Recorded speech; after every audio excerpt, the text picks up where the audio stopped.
I'm here. Welcome to day 160 of our Be a Better You annual challenge.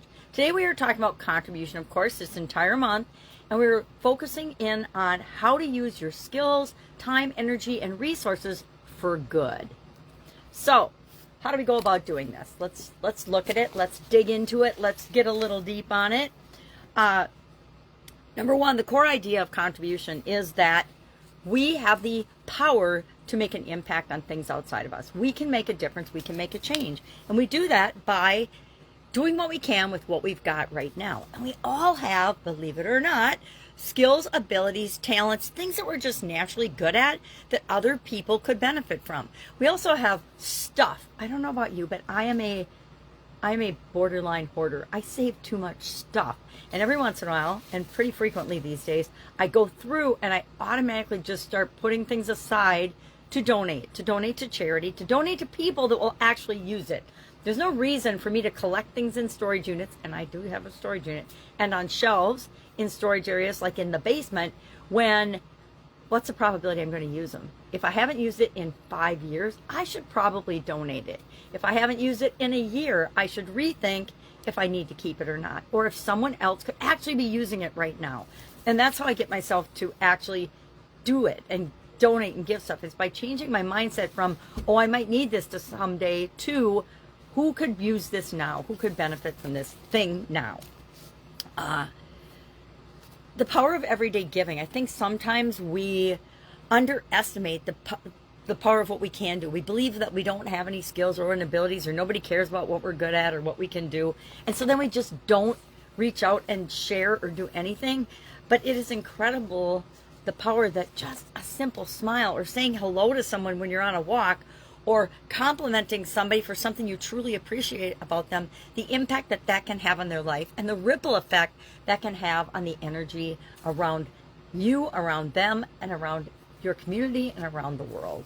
The 4 key resources that you can offer right now, no matter what your situation, is time.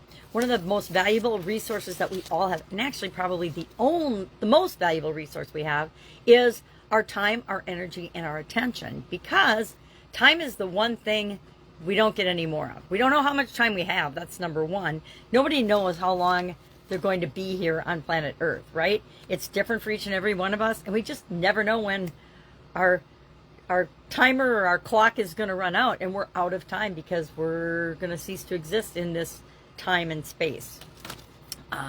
So time is an incredibly valuable resource. We can volunteer to read to kids. We can volunteer at a soup kitchen. We can spend our time calling our grandma, or people that need attention, or people that we love and care about that we haven't talked to for a while. Our time makes a difference in the lives of other people, because everybody on the planet wants to be acknowledged and recognized and seen and heard sometimes. Our skills, every one of us has something unique to offer. I have really weird skills in certain areas that I don't share very often, but one of them that kind of makes me laugh is, I don't know why, but I have this ability to find lost things. Not just my own lost things, but other people's lost things. And I don't share how I do it very often, but it's super simple. So that's a unique skill that I have that could help people, but I don't really share it because I'm like, how do you share that? And who really cares about if you have an ability to find lost things? I also have weird abilities to look in a cupboard in the refrigerator in the pantry, and no matter what's in there, I can figure out a way to make a meal out of it. It's just a weird skill. I don't know why, but it serves me well. Everybody has something to offer. Web developers, or, excuse me, I got a cough. Definitely need a drink of coffee. Web developers, or any other marketing skill or business skill or science or math or English or anything that you're good at or have developed a talent in or a skill at, or you had a little bit of talent, you developed it into a skill, means you can repeat the process. You can do something. You can find some way to donate.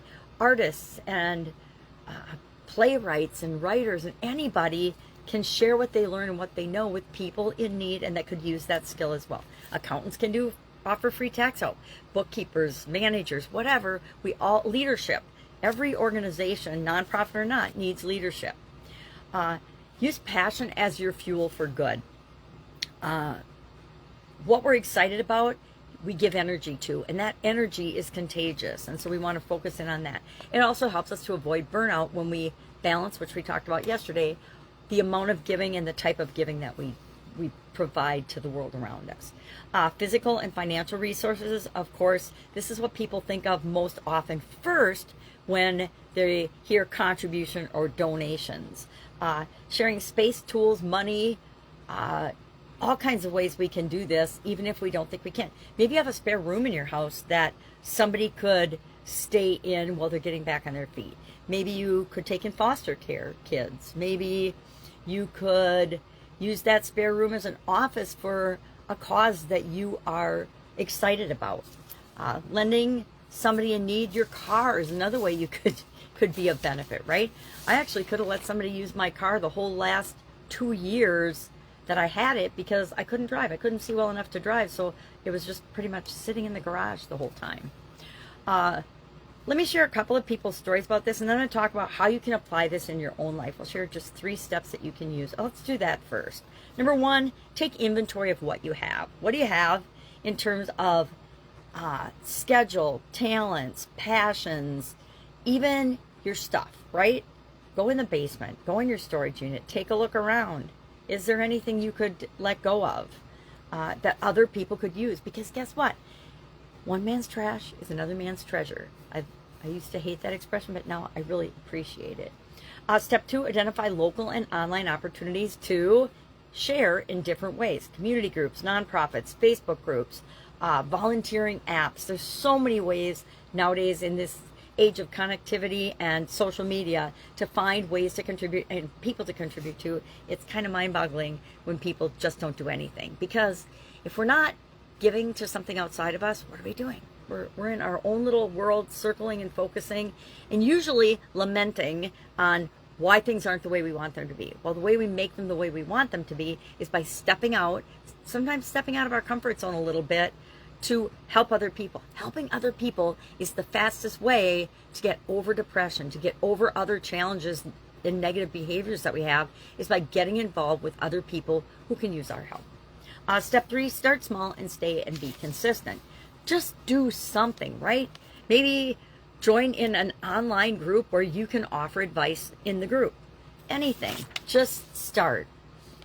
Common myths about contribution are, oh, I don't have enough money. I don't need a lot of money to make a difference. Or I need a lot of money to make a difference. No, you don't need a lot of money to make a difference. You need, or I'm too busy. How many people have ever said I'm too busy? Like everybody. But it's about priority setting, not about being busy or lack of time. We all have the same 24 hours in a day. We all get to decide and choose and prioritize how we're going to use that time. And then a lot of people have the limiting belief, I don't have anything to offer. Every single human being on the planet has something to offer. Even if it's just lending a listening ear or talking or sharing a story or a smile with someone, we all have something to offer. All right, let's look at somebody's story. Let's look at Mia's story. Mia is a stay-at-home mom, and she runs local food drives out of her home, driveway, and garage. Her car connections and organization skills helped to feed hundreds so far. And Priya is a corporate executive mentoring startups. Priya uses one lunch break per week to mentor aspiring entrepreneurs. Now, the one thing I love about all these people's stories, and I have 5 of them today, but I'm just going to share 2 here.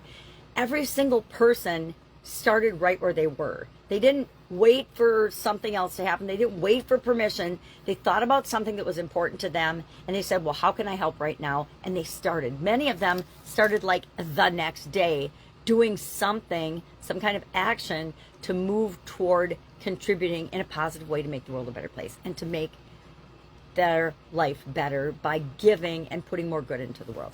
Remember, the more good and energy, positive energy we put out into the world, the more good and positive things and energy that comes back to us. So what are we going to do today?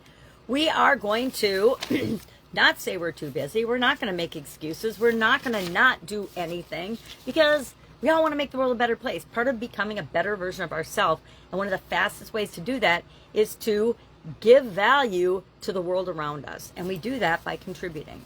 So share in the comments below today one way that you will start contributing today, or if you have to, tomorrow. But just share one way. Say, hey, I'm going to join an online Facebook group. I'm going to explore nonprofits in the area of the environment. I'm going to help battered women. Whatever it is for you, share one thing in the comments below that you're going to start doing immediately or tomorrow.